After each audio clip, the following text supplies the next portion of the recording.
आप सभी लोगों को पता होना चाहिए कि एक ही इक्वेशन आखिर कंप्लीट इक्वेशन कब होता है। At the same time comes your displacement. यार देखो ये ऑब्जेक्टिव्स में आ सकता है, आखिर ऐसे कौन से फैक्टर्स हैं जो कि केमिकल रिएक्शन को अफेक्ट करते हैं। आपको आंसर आना चाहिए। बहुत स्टूडेंट्स बोलते हैं भैया हम आंसर लर्न कर लेते हैं बट लिखना नहीं आता।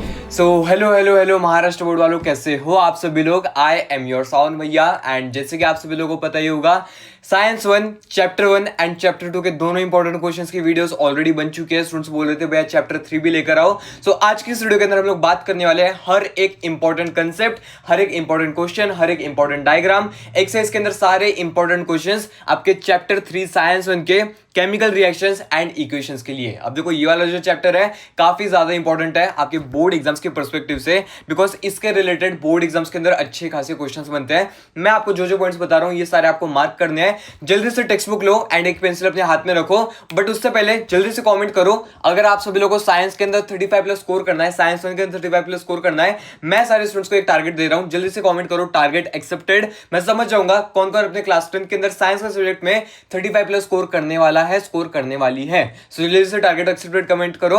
एंड हम सभी लोग आप सभी लोगों के लिए, सारे क्लास 10 के स्टूडेंट्स के लिए कुछ तो बहुत अच्छा प्लान कर रहे हैं। सो सबसे पहले चैनल को सब्सक्राइब कर लो, जो बेल नोटिफिकेशन है उसे ऑन पे सेट कर दो ताकि आपको हर एक वीडियो का अपडेट सबसे पहले मिले। अब यहां पर गाइस अगर हम बात करें सबसे पहले पेज की, जो कि आप सभी लोगों को माइंड में रखना है। अब यहां पर देखो जो है आपका चैप्टर नंबर 3 जो कि है आपका 30, पेज नंबर 30 के ऊपर आपका चैप्टर 3 स्टार्ट होता है।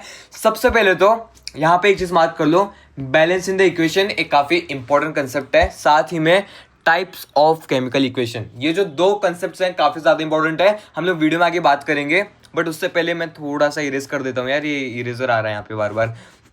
ओके सो यहां पर अगर हम बात करें नेक्स्ट पॉइंट की, जो कि सबसे इंपॉर्टेंट है। अब यहां पर ना आप सभी लोगों को क्या करना है, केमिकल रिएक्शन आखिर होता क्या है, जो डेफिनेशन है ये आपको समझ लेना है, बहुत ज्यादा इंपॉर्टेंट है ये समझना। एंड देखो इस टाइप के जो डायग्राम्स वगैरह होते हैं ये मोस्टली बोर्ड एग्जाम्स में नहीं आते हैं। ऑब्जेक्टिव में एक बार पूछ सकते हैं कि कुकिंग ऑफ फूड किस तरह का रिएक्शन है, किस तरह का चेंज है, फिजिकल चेंज है कि केमिकल चेंज है। आप लोग कमेंट भी कर सकते हो कि फिजिकल चेंज है फिर केमिकल चेंज है, ऑलरेडी दिखा हुआ है। मैं आपको देता हूं कि चैप्टर आपका जो क्वेश्चन नंबर 6 है, digestion of food in the stomach, ये आखिर फिजिकल चेंज है फिर केमिकल चेंज है, जल्दी से कमेंट कर देना। अब यहां पर गाइस अगर हम सभी लोग देखें, अगर आप लोग नेक्स्ट पेज पे आते हो, देखो इस टाइप के जो डायग्राम्स है they are not that important for right now. यहां पर आपको आना है केमिकल इक्वेशंस के ऊपर, केमिकल इक्वेशंस के ऊपर आपको आना है। एंड यहां पर गाइस इंपॉर्टेंट क्वेश्चन के साथ साथ मैं आपको ये भी बता रहा हूं कि आपको पढ़ना कैसे चैप्टर को। आप सभी लोगों को पता होना चाहिए कि एक इक्वेशन आखिर होता क्या है, एक इक्वेशन आखिर कंप्लीट इक्वेशन कब होता है। एंड आप सभी लोगों को वो जो इक्वेशन है वो लिखना आना चाहिए, उसके जो टर्मिनोलॉजीज है, आखिर एरो क्या मीनिंग करता है, एरो के ऊपर जो ट्रायंगल होता है वो क्या मीनिंग करता है, ये सारे पॉइंट्स आपको आने चाहिए। यहां पर अगर हम देखें नेक्स्ट पॉइंट आपका इसी के ऊपर बेस्ड है, that is writing of chemical equation. अब देखो एग्जाम के पॉइंट ऑफ व्यू से दिस इज इंपॉर्टेंट, बट उससे भी ज्यादा इंपॉर्टेंट कब आता है, जब आप लोग IIT JEE नीट के लिए प्रिपरेशन करते हो, या फिर आपके बेसिक नॉलेज के लिए आपको पता होना चाहिए कि आपका जो केमिकल इक्वेशन है किस तरह से लिखा जाता है। बिकॉज बोर्ड एग्जाम्स के अंदर इसके रिलेटेड क्वेश्चंस बनते हैं बॉस, आप सभी लोग एकदम अच्छे से इन्हें प्रिपेयर करना पड़ेगा। यहां पर देखो अलग से कुछ क्वेश्चन नहीं बनेगा, कॉन्सेप्ट आपको समझ लेना है। सेकेंडली अगर हम बात करें, ये भी उतना इंपॉर्टेंट नहीं है, balancing the chemical equation, this is an important concept guys, this is a important concept. Just a second, इसको आप लोगों को IMP मार्क कर लेना है, बिकॉज इसके रिलेटेड क्वेश्चंस बनते हैं। आपको 3 मार्क के लिए जो आपका इक्वेशन है उसे बैलेंस करने के लिए भी बोल देंगे। सो आपको ये वाला पॉइंट एकदम अच्छे से फॉलो कर लेना है। यहां पर अगर हम बात करें नेक्स्ट पॉइंट की, जो कि इसके ही नीचे है, that is steps in balancing the chemical equation, आप केमिकल रिएक्शन। सो ये वाले जो स्टेप्स हैं ये आपको दिखाने पड़ते हैं। देखो सिंपली वो जो बैलेंस है वो करके नहीं आना है, आपको बहुत बार ऐसे भी आ जाएगा कि ये एक सिंपल है, ये वाला जो इक्वेशन है दिया हुआ है इसको आपको बैलेंस करना है, एट द सेम टाइम आपको स्टेप्स एक्सप्लेन करने हैं। ये क्वेश्चन आ जाएगा 3 मार्क्स के लिए। एंड ये जो 3 मार्क्स है आपके हाथ के मार्क्स हैं, बहुत सिंपल होता है, ज्यादा इजी नहीं है। अगर आपको अलग से एक वीडियो चाहिए आप लोग कमेंट कर सकते हो, मैं सतीश सर को बोल के वीडियो बनवा दूंगा। बाय द वे साइंस के लिए डेली रात को 9 PM लेक्चर्स होते हैं, आप लोग इजीली जाके ज्वाइन कर सकते हो। नॉट जस्ट फॉर साइंस, आपके मैथ्स के लिए, आपके SST के लिए सारे इंपॉर्टेंट लेक्चर्स आ रहे हैं। एंड इंग्लिश भी बहुत जल्दी स्टार्ट होने वाला है। सो चैनल के साथ एकदम ज्यादा एक्टिव रहना है सारे क्लास 10 के स्टूडेंट्स को। यहाँ पर जो स्टेप्स हैं बहुत ज्यादा इंपॉर्टेंट है। Now types of chemical reactions, types of chemical reactions, यहाँ पर भी बहुत इंपॉर्टेंट है ये वाला जो डेफिनेशन है, ये आपको आना चाहिए, काफी आईएमपी है। आप लोग आंसर्स के अंदर इसको चिपका सकते हो। देखो यार, तुम लोग दिमाग लगाओ, अगर इस चैप्टर में कोई भी कॉन्सेप्ट आता है, कोई भी रिएक्शंस के रिलेटेड कोई भी क्वेश्चन आता है, आप लोग सिंपली वाले डेफिनेशन चिपका सकते हो। सो आपको ये सारे पॉइंट्स को माइंड में रखना है।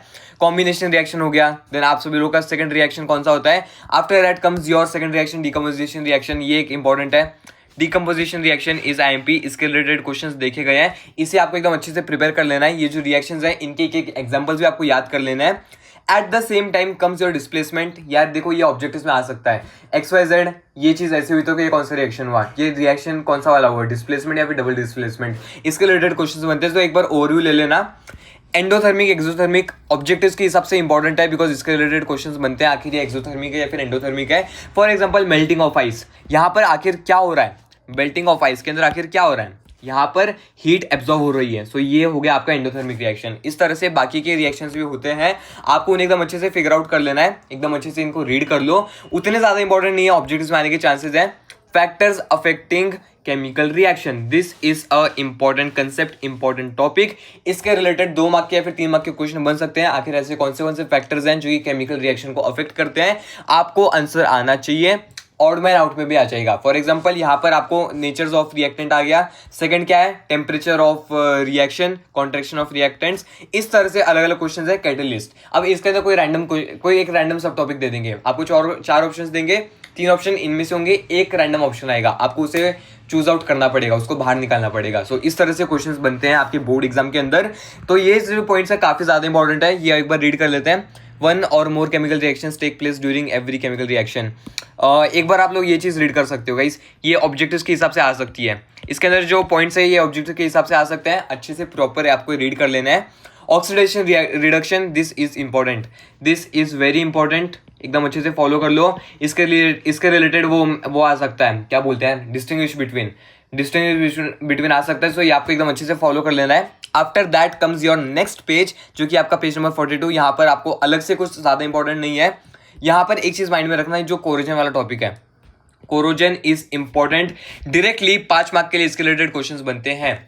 सो भाई 5 मार्क के लिए इसके रिलेटेड क्वेश्चन आ जाएंगे। सो इसे आपको एकदम अच्छे से प्रिपेयर कर लेना है। ये जो टेस्ट ट्यूब वाला डायग्राम है ये भी इंपॉर्टेंट है। देखो भाई, ये वाला जो डायग्राम है ये आपको 5 मार्क के लिए आ सकता है। सो इसे आपको एकदम अच्छे से प्रिपेयर कर लेना है, इसको स्टडी कर लेना है।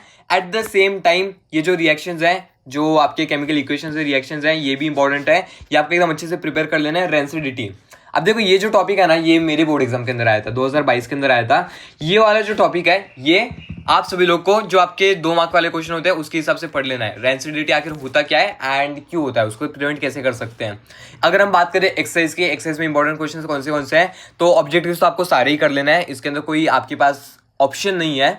यहाँ पर अगर हम लोग देखें, ये वाला एक इंपॉर्टेंट है, इसको एक आप IMP मार्क कर लो। एट द सेम टाइम यहाँ पे अलग से और कुछ नहीं है, IMP और कुछ अलग से बोर्ड एग्जाम के हिसाब से नहीं है। यहाँ पर अगर हम लोग बात करें, ये question second, that is your give scientific reasons. अब देखो ये जो साइंटिफिक रीजंस है, इसके अंदर जो शाहादाबाद टाइल वाला है ये एक IMP है, इसको आप IMP मार्क कर सकते हो।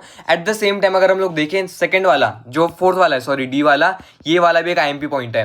ये जो क्वेश्चंस है, ये 2 क्वेश्चंस बहुत ज्यादा इंपॉर्टेंट है एंड इसके रिलेटेड क्वेश्चंस बन सकते हैं। ये वाला जो फर्स्ट वाला क्वेश्चन है स्लाइटली IMP है, बट रीड कर लो। एंड देखो ये वाले जो क्वेश्चन है, आपको रट्टा मारने की बिल्कुल जरूरत नहीं है। केमिस्ट्री इज योर थोड़ा बहुत रट्टा, बट उससे ज्यादा प्रैक्टिकल कॉन्सेप्ट है। सो आप सभी लोग इजीली आंसर्स को लर्न कर सकते हो। आंसर्स को जब आप समझ लोगे, कॉन्सेप्ट को समझ लोगे, आंसर लर्न करने में जरूरत नहीं पड़ेगी। सो ये जो पॉइंट्स है बहुत इंपॉर्टेंट है। एट द सेम टाइम अगर आपको चाहिए कि आपको आखिर आंसर कैसे लिखना होता है, अब देखो बहुत स्टूडेंट्स बोलते हैं भैया हम आंसर लर्न कर लेते हैं बट लिखना नहीं आता। अगर आपको उसके रिलेटेड एक वीडियो चाहिए, जल्दी से कॉमेंट कर दो यस भैया। अगर आप लोग इस वीडियो पे टोटल 70 कमेंट्स करवा देते हो, मैं आप सभी लोगों के लिए स्पेशल एक वीडियो लेके आऊंगा कि आपको आंसर्स कैसे लिखना होता है, स्पेशली साइंस के लिए। सो ये वाला पॉइंट आपको एकदम अच्छे से कंप्लीट कर लेना है। आफ्टर दैट अगर हम बात करें क्वेश्चन नंबर 9, इसके रिलेटेड क्वेश्चंस बन सकते हैं, इस टाइप के क्वेश्चंस आने के चांसेस हैं, इन्हें आपको एकदम अच्छे से प्रिपेयर कर लेना है। देखो यार, आपका जो एक अंदर की बात बता दूं, नहीं यार नहीं, ठीक है मैं बता देता हूं। बोर्ड एग्जाम का टॉप सीक्रेट अगर मैं आपको बताऊं, साइंस के पेपर के अंदर मोस्टली एक्टिविटी बेस्ड क्वेश्चंस पूछे जाते हैं। अगर आप लोग इस टाइप के क्वेश्चंस को एकदम अच्छे से प्रिपेयर कर लेते हो, जो भी आपके टेबल्स हैं, फ्लो चार्ट्स हैं, वेब डायग्राम्स हैं, उन्हें एकदम अच्छे से प्रिपेयर कर लेते हो टेक्स्ट बुक के अंदर से, आप लोग इजीली 3 मार्क वाले क्वेश्चन, 2 मार्क वाले क्वेश्चन सॉल्व करके आ सकते हो। अगर आपको मेरी बात पे भरोसा नहीं है, PYQs जाके चेकआउट करो, आपको एक्टिविटी बेस्ड क्वेश्चंस दिखने वाले हैं।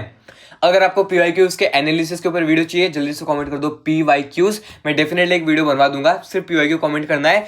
एंड गाइस, आपका जो चैप्टर नंबर 3 है, इसके अंदर यही सारे इंपॉर्टेंट पॉइंट्स थे, अलग से ज्यादा कुछ है नहीं। आपके स्क्रीन के ऊपर पूरे प्लेलिस्ट का वीडियो आ गया होगा, मेक श्योर आप जाके चेकआउट करो स्टार्टिंग के 2 चैप्टर्स। एंड चैप्टर नंबर 4 अगर आपको जल्दी से चाहिए, 200 लाइक्स कंप्लीट करवा दो। एंड हम लोग मिलते हैं नेक्स्ट वीडियो में। Bye everyone, bye bye.